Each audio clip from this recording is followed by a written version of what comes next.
All right. Hello, everyone. Hopefully you are all doing well. This is going to be take 2, unfortunately, of the kind of extended version of 6.1. So 6.1, looking at generating confidence intervals. What we're going to see here with what we're going to cover in this particular section is how we can then use those confidence intervals that we are generating in order to do good statistics. How do we take those confidence intervals and use them to ask questions like, are we seeing statistically significant differences in what we are analyzing here? This is going to be tying in some of the work that we did in 1.3 with hypothesis testing, and kind of taking that idea and generalizing it to what I would say are more common instances of where we actually see this kind of testing. So I'm referring back to a problem from the 6.1 classwork. We're going to slightly modify it in order to fit this question of hypothesis testing. But for this problem, we are told that the average IQ of an individual is 100 and that the population standard deviation is 10. The question that we are trying to answer is if I were to consider just the IQ of CHS stat students, would I see a different a different IQ than 100. So in other words, is the average IQ, the mean for our stats, different than the mean of our population, or our life of everyone?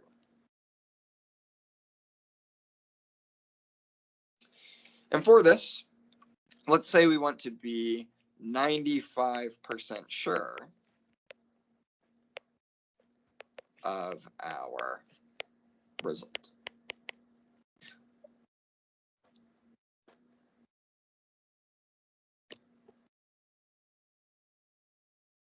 Okay. Just a reminder from our work with 1.3, this is equivalent of saying that the alpha value of our result should be 0.05. In other words, if we see a statistically significant difference, it should be because there actually is a difference about 95% of the time. 5% of the time, we're seeing a difference when in fact there is none, but 95% of the time, we are seeing a difference because there is in fact a difference. So reminders about hypothesis testing. Whenever we are talking about our hypothesis testing, we have our null hypothesis, denoted as H sub 0, and our alternative hypothesis,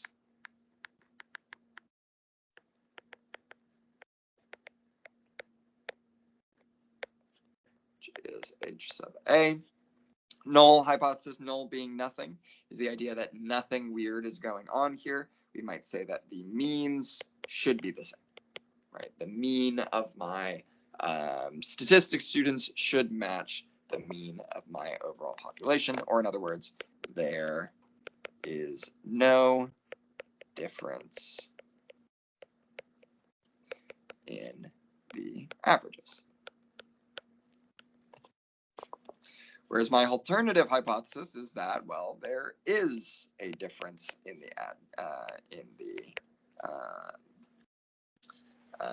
the populations, that there is in fact something weird going on with our mean here. In other words, that there is a difference in averages.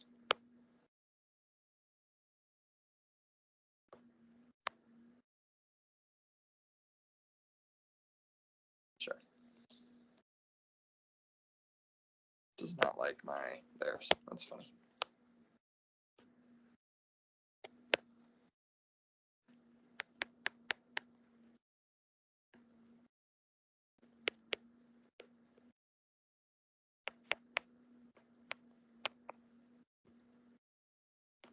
Okay. And we want to be 95% confident in our result. So let's say we take our sample. And what we see from our sample is the following. We find, after sampling, let's say, 40 individuals, we find that their average is 107. So the question that we want to answer, is this unusually high? Or is this actually not all that uncommon? Does this actually happen a fair bit of the time? Essentially more than 5% of the time. All right. As per usual, we want to always assume that our null statement is true. We start with this blanket assumption that yes, the null must be true, and not must be, but we're going to assume that the null is true, that there is no difference between what we are seeing here.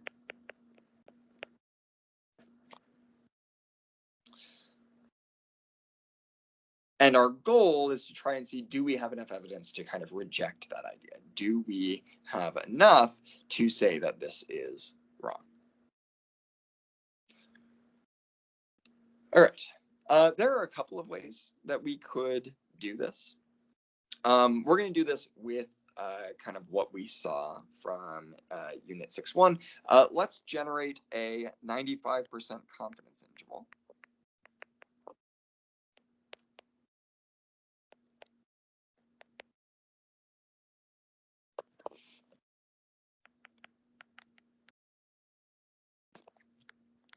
And see if 107 fits within.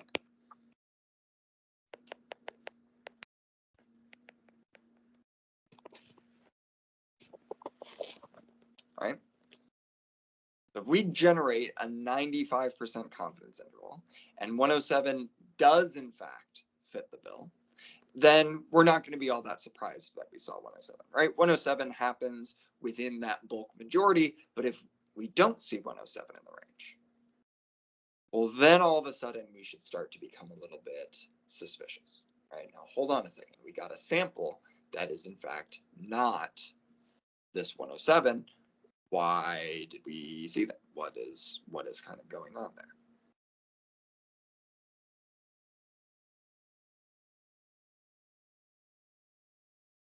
All right. So for this, we are going to assume that the mu here is in fact equal to 100.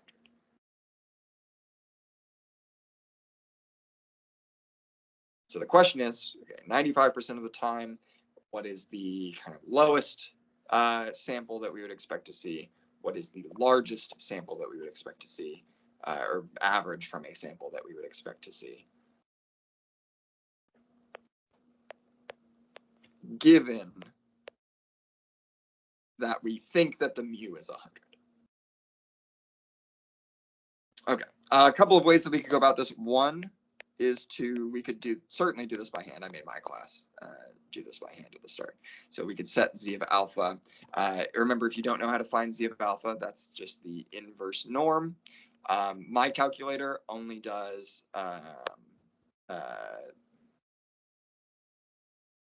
kind of values to the left. It only does area to the left. So if I'm looking at 95% confidence for difference,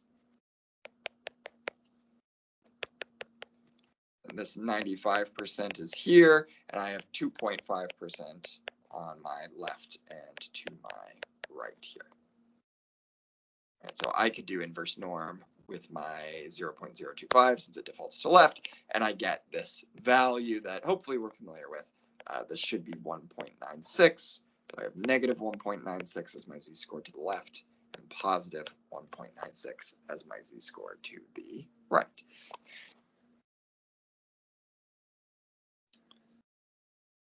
And if we needed to do this by hand, we would essentially just be taking these z-scores and converting them into sample values that we would get. So our lowest kind of X bar that we would expect to see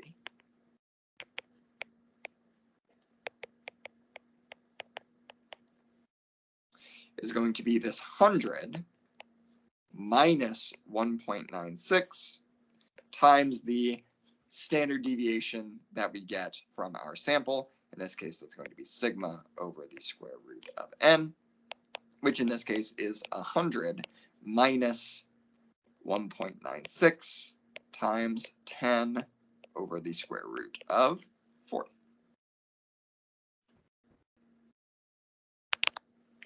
Okay. So 100, or rather, we'll do it this way. So 1.96 times 10 over the square root of 40. And we wanted to see 100 minus that particular value. So we shouldn't be particularly surprised if we see an X value. We saw a sample of 96.9 from that.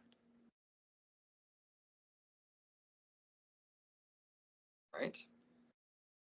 If we wanted to do the largest, we certainly could do the exact same thing. This is going to be X bar plus, rather not X bar, but the mean here, the mu, plus our z of alpha over 2 times sigma over the square root of n, which should be 100 plus this 3.09 or 3.1, which is equal to 103.1. So what does this tell us? Well, this is saying that if mu is truly 100, then for 95% of samples where n is equal to 40, the calculated mu should fall between 96.9 and 103.1. In other words, we have constructed a confidence interval where our measured sample mean should be between 96.9 and 103.1, or as I kind of wrote for my class, we did this as like this interval. 103. Either way, totally fine. And the thing to note is that X is equal to 107. The measured is rarer than this.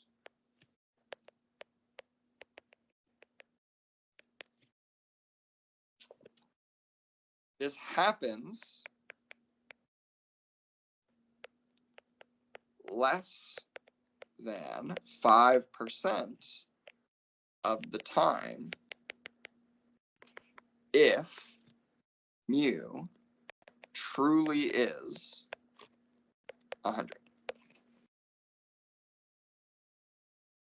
Right? This falls well outside, actually, it's pretty far away, falls well outside of what we would expect to see.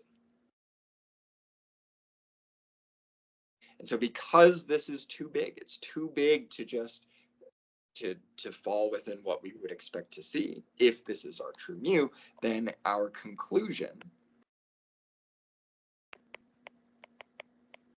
is that the mu of my statistics students, where I got this sample from, should be different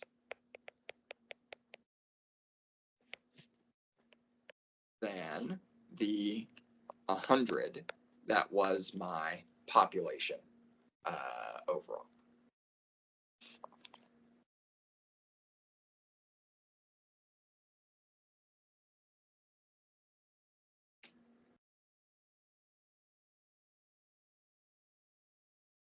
Okay. So mu is in fact different because 107 happens way more rarely, it does not fall within that 95% of the time. This is the kind of result that we would expect to see. It falls well outside of that result.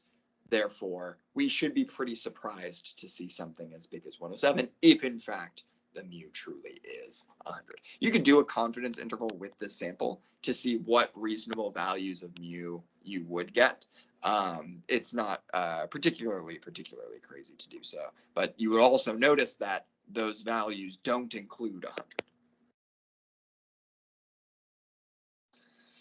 And so what can we say? Well, we are going to say that we reject the idea that mu of our statistics students is in fact equal to 100. And instead say that we have strong evidence, or maybe better than saying that we have strong evidence, we could maybe say something along the lines of like, we are 95% sure that the average for CHS statistics students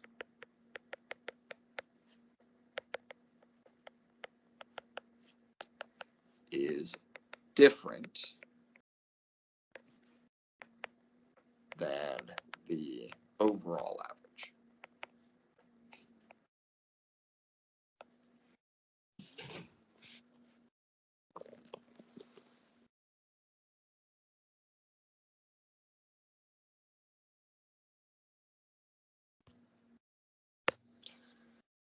All right, so we construct this confidence interval. Notice that we are constructing it around 100.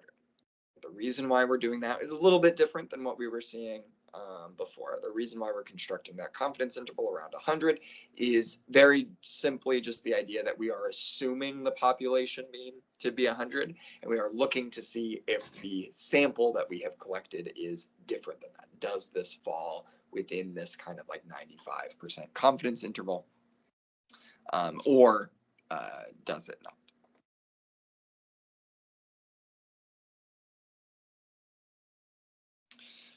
Let's take a look at another example.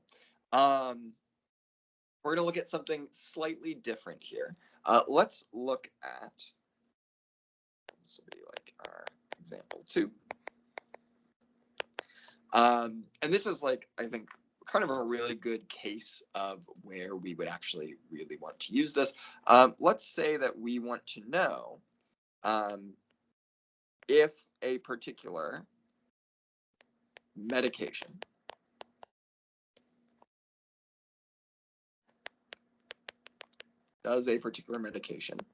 lower blood pressure.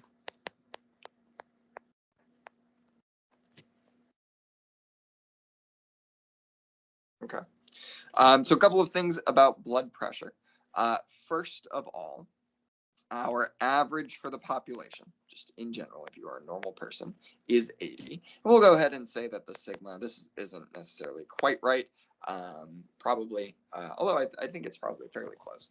We'll say that standard deviation for the population is about 15. This is in beats per minute.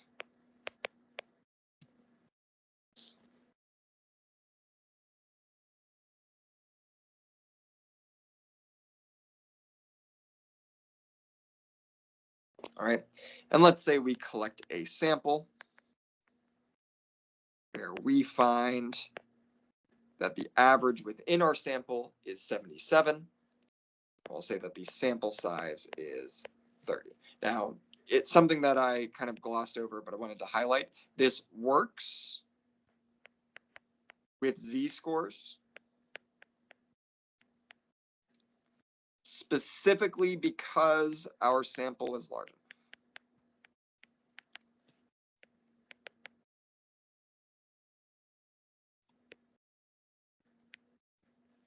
If we had too small of a value of n, we would not be able to do this process with z-scores. We will explore in either 6.2, I think it's 6.2, what we need if n is essentially less than 30.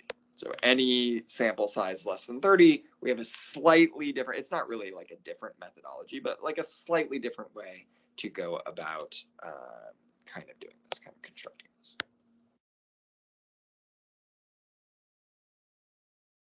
Okay, and let's say again that we want an alpha value of 0.05, or in other words, that we want to be 95% confident in our conclusions if we do in fact get to reject what is going on. All right, let's establish our hypotheses here. Here they're actually going to be a little bit different. So interesting thing to note of what's going on here. We are specifically looking to see if a medication lowers blood pressure, which means that we fail to get evidence of this if in fact the medication raises blood pressure. If it leaves it alone, obviously that's not lowering it, but also if it's raising blood pressure, then that's not very good either. So the question here, or what we're trying to show, is that the mean with the medicine is less than the mean without the medicine, the mean of the population. And this is not true. Our null, our assumption, is that the medicine is going to have the opposite effect, that it is either going to leave alone or raise the blood pressure.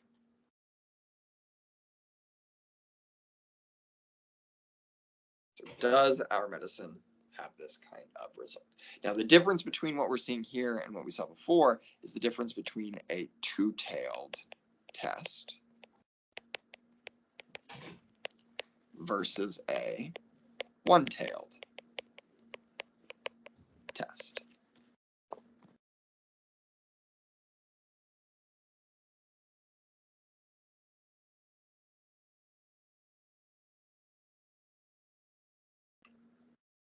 Right, in this case, we only want to know, do we fall within the bottom 5% or do we fall within the top 95%? Before, we were looking at a normal distribution and we were saying, well, we could either fall within the bottom 2.5%, right? We have 95% here, then we had 2.5% here and 2.5% here. But if instead I only draw a single line, call this 5% and call this 95%. Well, now all of a sudden it's a little bit harder. We still probably could construct some kind of confidence interval for this, but it doesn't necessarily make as much sense. It doesn't have like the same interpretations as what we saw before. It would have similar interpretations, but essentially we're just looking for if, so does our X bar fall here into this 5% that's sitting to the left of my particular value.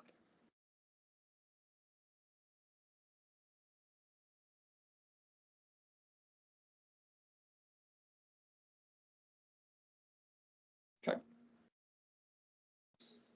Rather than is it sitting, you know, either here or here.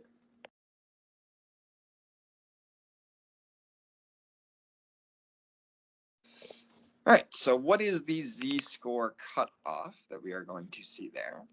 In this case, we want 5% to the left rather than 2.5% to the left. So this is 5% to the left. Apparently that z-score is negative 1.64. So this is z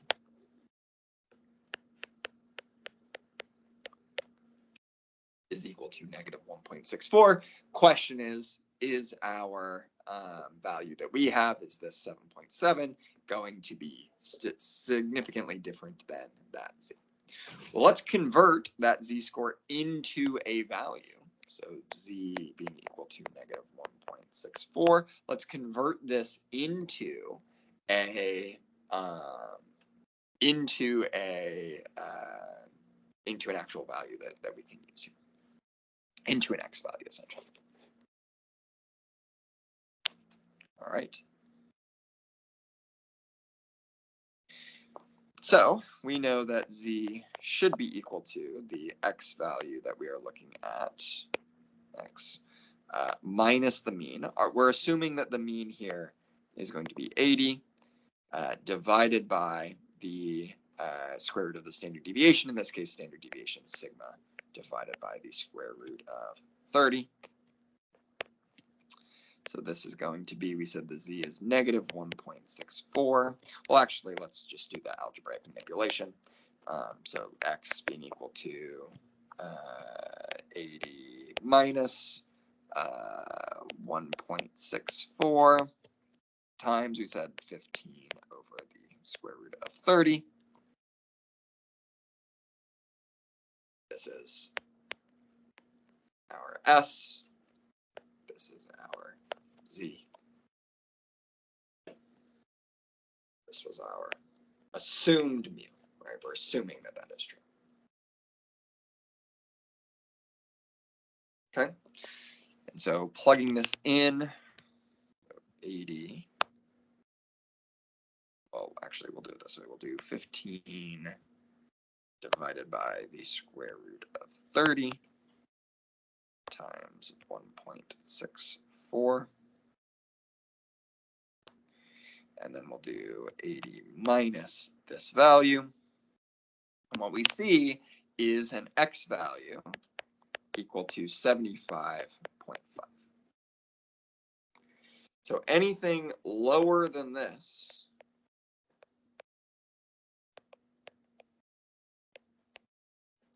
should surprise us. Things that are lower than this only happen 5% of the time.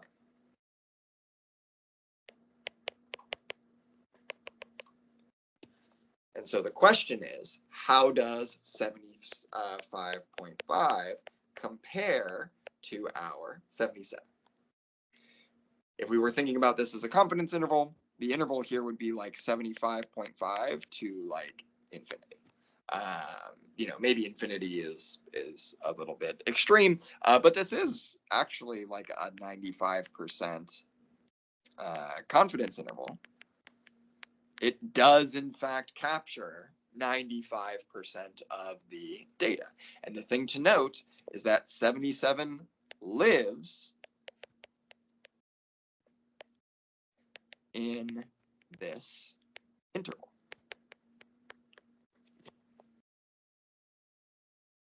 It does not fall outside of the values that we are kind of expecting to see.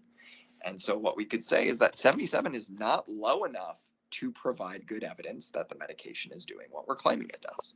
So 77 is not low enough to be surprised, essentially. Therefore, we have failed to reject the idea that our medication is, not necessarily doing the thing that we want it to. I'd say that there is not strong enough evidence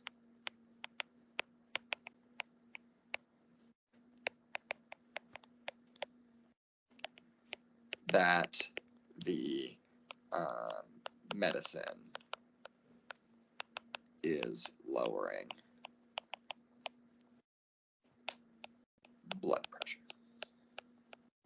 It falls within the 95%, and so we don't have good evidence that what is going on is in fact due to the medication, and that what is going on is that the medication is dropping the blood pressure. Right? This happens too frequently by chance. 77 is not a weird enough result for us to be able to make that conclusion.